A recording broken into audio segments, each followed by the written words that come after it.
Hello, my name is Omi Nekwi and we're group 2 and my group members are Ryan Fleck and Prince Samuel.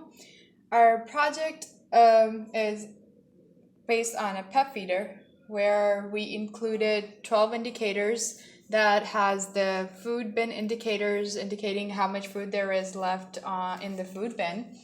And along with that, we have a power LED that shows that when the system is powered, and a processing and a done LED that lights up when the food is being processed and when it's done being processed. Along with that, we have an LED that is labeled empty food bin, which will light up when the food bin is empty or the food dish is empty, using a load cell right under the food dish, which when we put pressure on it, the light turns off. So it measures how much, it's a threshold that measures how much food is in the bin and then to tell you whether or not it's empty.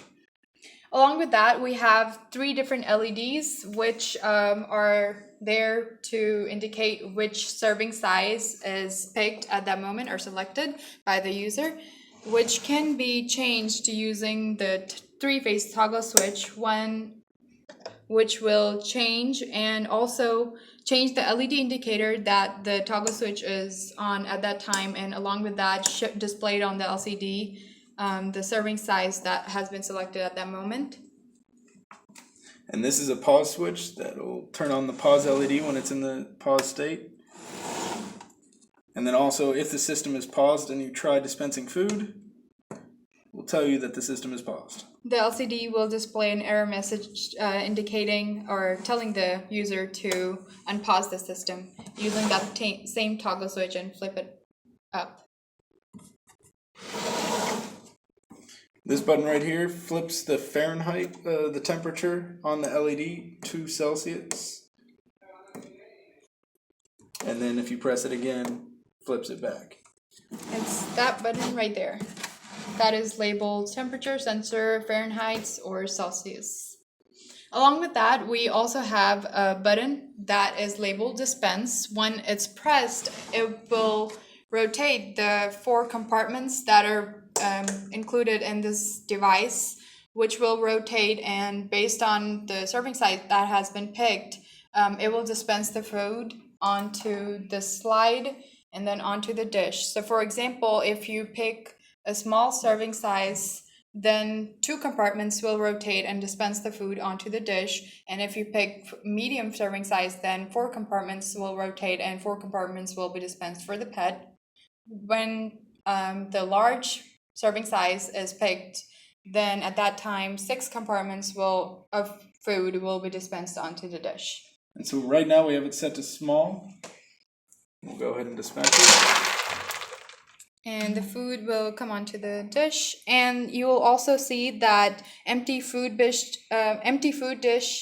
indicator is also turned off at that time because there is food on the dish. And to be able to calculate or know how much food there is left in the food bin, we included an ultrasonic sensor, as you can see, which will sense how much food there is in the bin. And to sense the temperature and display it onto the LCD, we included a temperature sensor and analog to digital converter, an MCP 3008 chip, in order for us to be able to do that. The load cell that has been included under the dish in order to sense when the food dish is empty, we included an amplifier, an HX711, in order for us to know when the food dish is empty or not. And this is a reset button we included as well. When this button is pressed, it will just restart the system altogether. And it will go back to the very first screen that shows our group number and the names of the members along with the class and the semester. And then right after that, it will display the time that we were able to get using the real-time clock chip. And along with that, it will show the serving size that has been selected at the moment with the toggle switch and the temperature. And we also have a power off button. It powers off the Pi to keep the file system from corrupting by just removing the power from it. But we'll demo that at the end after we show the inside.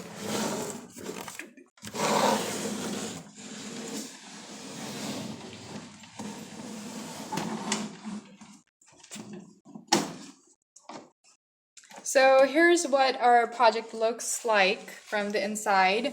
This right here is the power distribution board with the Raspberry Pi going into the breakout board, which will be distributing the power onto the different boards that are included, like the LED boards and the LCD and the switch boards that are included, along with the temperature sensor board that has the analog to digital converter and the amplifier for the load cell or just distributing power to the entire system, along with the motor, the DC geared motor, which will be rotating the 4 compartments. And there's our dish that will slide the food down onto our food dish. All right, so now we will show you how our power off button works.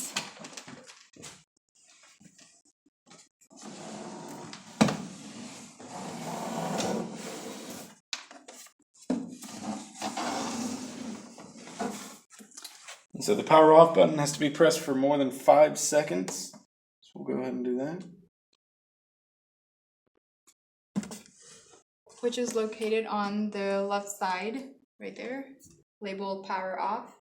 And then a message saying power off will be displayed onto the screen as well for the users to know that the system is being powered off, or the Raspberry Pi is being powered off. And the only reason the LED and the LCD are still powered is because power is still being supplied to the system. But as you can see, the Pi is off because nothing is being controlled, nothing is changing.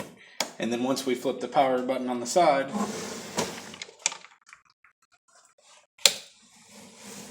then it shuts everything off. So there's our project, pet feeder.